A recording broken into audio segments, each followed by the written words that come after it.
இயல்பா வந்து நீங்க பல்கலைக்கழகங்கள் நம்ம எடுத்துக்கிட்டோம்னு சொன்னா, மிகப்பெரிய அறிவு ஜீவிகளே இவங்கலாம் வந்து உருவாகக்கூடிய ஒரு இடம் எதுன்னு சொன்னா, பல்கலைக்கழகம் தான். பல்கலைக்கழகத்துக்கு ஒரு மேஜர் ரோல் இருக்கு. ஏன்னா, அங்க வந்து ரிசர்ச் பண்ணுவாங்க.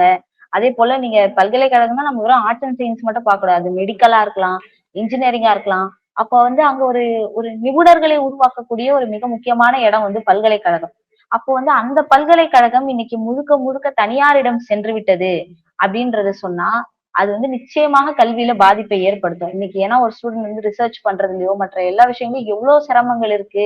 அதுக்கான கட்டணங்கள் எந்த அளவுக்கு செலவாகுது அப்படிங்கிறத நம்ம பார்க்குறோம். அப்போ பல்கலைக்கழகம் முழுக்க தனியார் கையில போயிடுச்சுன்னு சொன்னா, அது ஒரு பெரிய பாதிப்பை ஏற்படுத்தும். இப்ப இவங்க கொண்டு வந்திருக்க இந்த அமெண்ட்மென்ட்ல வந்து ஆல்ரெடி இருக்கிற எய்டட் இன்ஸ்டிடியூஷன்ஸ் வந்து தனியாரிடம் மாற்றப்படும் அப்படின்னு சொல்லும்போது, அங்க வந்து எய்டட் இன்ஸ்டிடியூஷன்ஸ்ல நமக்கு ஸ்டூடண்ட்ஸ்க்கு வந்து நெறைய சலுகைகள் கிடைச்சிருக்கும்.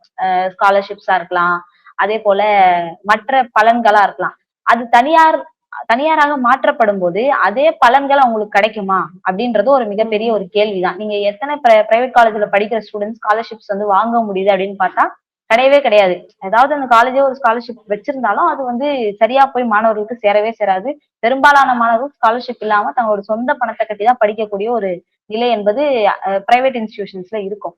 சோ அப்ப எய்டட் இன்ஸ்டிடியூஷன்ஸ நம்பி இருந்த மாணவர்கள், அது முழுக்க ஒரு பிரைவேட் யூனிவர்சிட்டியா மாறுது அப்படின்னு சொல்லும்போது, அங்க வந்து ஃபீஸ் ஸ்ட்ரக்சர்ல இருந்து இது எல்லாத்துலயுமே ஒரு பெரிய மாற்றங்கள் இருக்கும்.